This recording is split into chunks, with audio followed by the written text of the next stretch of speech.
Hey everyone, it is Dave and Bo has brought us out to the garden this morning, show us this beautiful row of scillas that are definitely in their prime. And again, these probably started off from about 30 different bulbs. This is a Centranthus. In fact, I think that is Centranthus ruber. Came from a seedling. I did have this in the yard many years ago and ripped it out, but it just keeps coming back. Planted another tomato. This is probably my favorite tomato. This is Japanese black trifle. And I threw in an Anaheim pepper here as well at the base of the dogwood tree. Now behind, I also have a Centranthus, and that was just over here a couple of days ago. So it did transplant okay. And at the very base of it, which I can't really get back there right now. Yeah, I can. That is a peony coming up. So hopefully that will survive and do well. Last year it really did fantastic, but it was just leaves and no blooms. This is Ingrid Bergman. It's one of my favorite reds.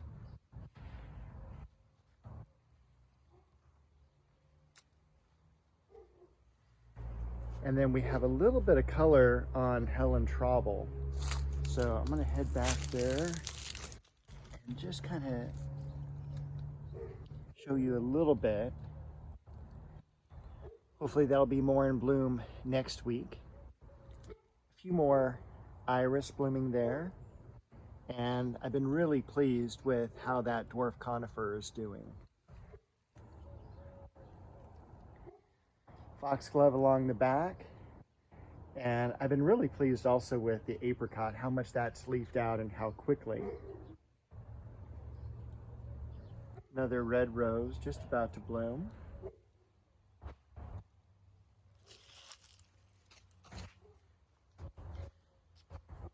Finally seeing some color on Lynn Anderson, and I hope now that you can see why I just think this rose is outstanding. Doesn't get any diseases like powdery mildew or rust. The blooms held together really nicely. Nice spiral opening, beautiful color combination, but the only thing is very, very light in terms of fragrance. So we'll just have to make up with those with other roses.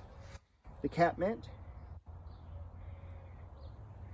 And this has been doing really well. This is a dwarf pittosporum. I think beach ball was the variety.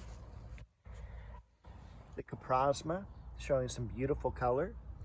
Great way to add some greenery into the garden that has some color variation to it.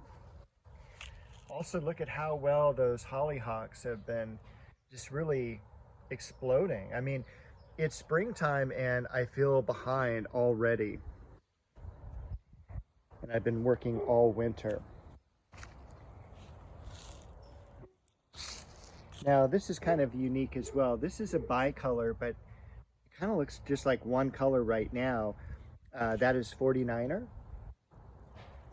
And then you can kind of see also the ruffled blooms on the Duet rose.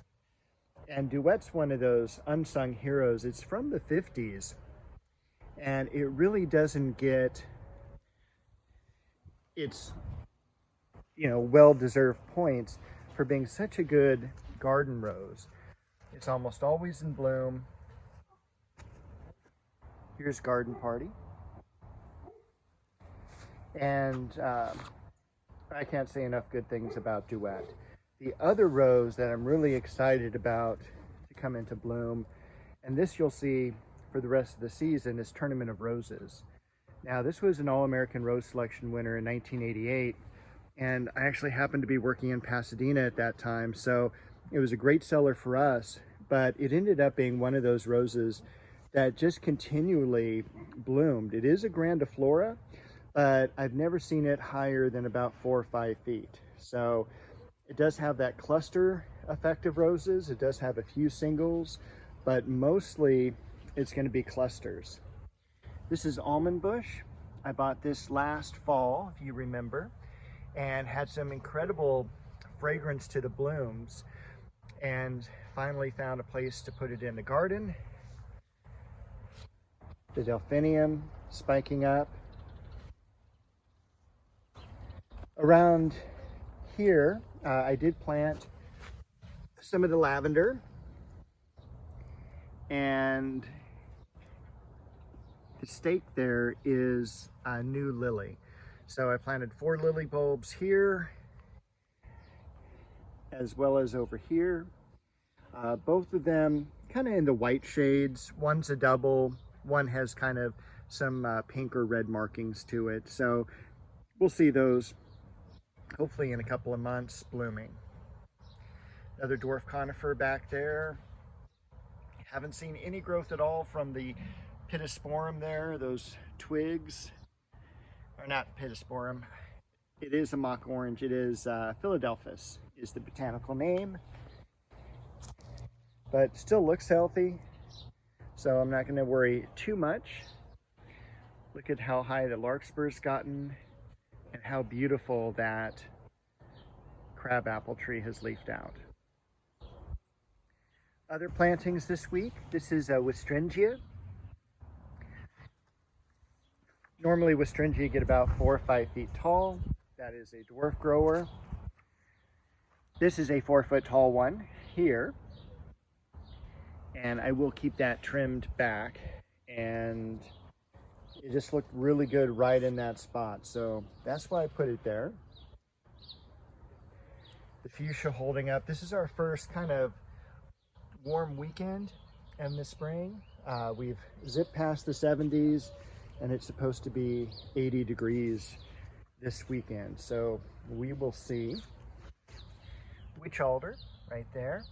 And I just got that from Bluestone Perennials. I'm actually gonna throw a quick video of an unboxing from Bluestone Perennials at the end of this video.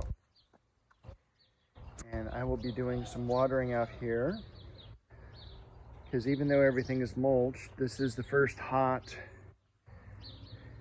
weekend. Just want to make sure nothing stresses. I want to show you Bo one more time, because she's found a perfect place to work in the garden.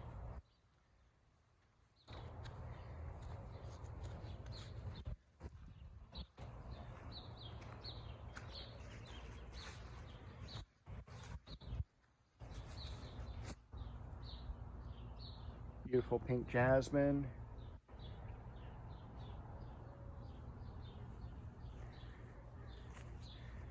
And these large ligustrum shrubs are coming into bloom again. They will draw quite a few bees. So this is actually right about the time you want to go ahead and prune them. Unless, of course, if you do want the flowers, that's cool. However, you know, if you don't want the bees around, if you have pets and stuff like that, you may want to prune those back. Other things I got this week were a lemon verbena, which is a very old-timey herb plant. When you crush the leaves, it is definitely a lemon scent, semi-shrub, semi-vine, you know, is the best way I can describe it. But I wanted to bring you back over here to show you the beautiful Clivia. And this is just such a reliable bloomer for a shaded area. Needs very little care. And just take a look at how stunning those blooms are. The bad news about Clivia is that it is incredibly slow growing. And I probably picked this plant up in a 5-gallon container back in around 1990. So about 30 years old, and it's probably 3 times the size now. It's never been divided. I don't plan on dividing it. It's, you know, don't mess with a slot machine that's paying off. It is looking fantastic. few more blooms left on the flowering quince, and I will hopefully get that in the ground sometime soon. The pomegranate looking beautiful. Once again, you can definitely tell that the ground has dried out from the rains that we had.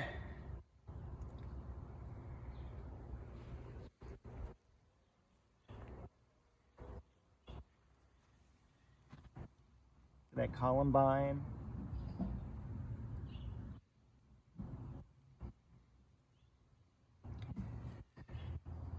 Also cool dianthus behind it.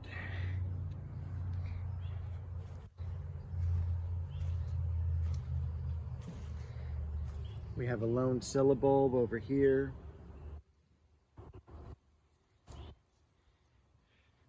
This is the true pittosporum. It's already like gigantic. That came from a seedling as well.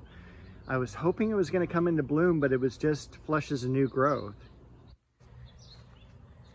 And I'm also looking forward to the daylily blooms.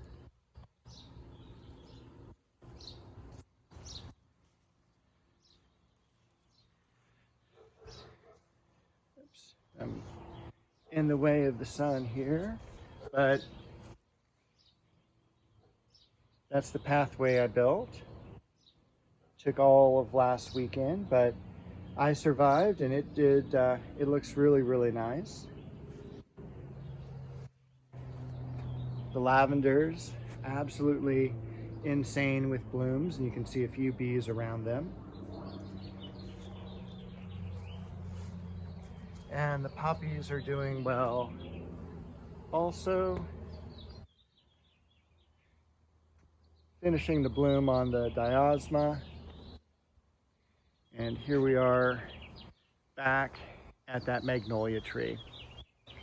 All right, that is everything for this week.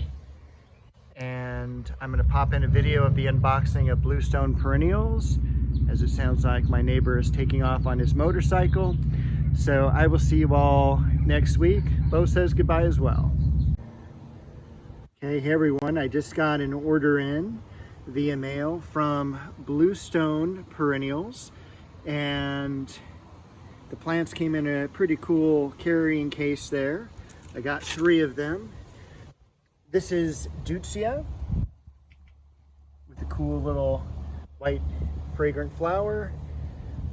This one here is Tiarella. It's going to be more for a shade garden and kind of similar in a way to Heuchera. And then the last thing I got was witch alder, which is a small shrub. So this also has white flowers in the springtime, honey scented according to the tag. So we'll just have to see about that. It'll probably, I'm guessing, bloom next year. And then I got some bulbs. So to increase my lilies from 3 varieties to 5, I've got the Serene Angel at the left, and then to the right of that, Bonbini. And then I also bought some, and I believe these are not the true daffodils. And now, of course, the name's escaping me. It's not there. Peruvian daffodils, that's the name I was looking for. Normally these come in white. These are kind of a creamy yellow color. So I'm excited for these because I think these flowers are really cool. I mean, how can you not like that? So that is my order I got from Bluestone Perennials.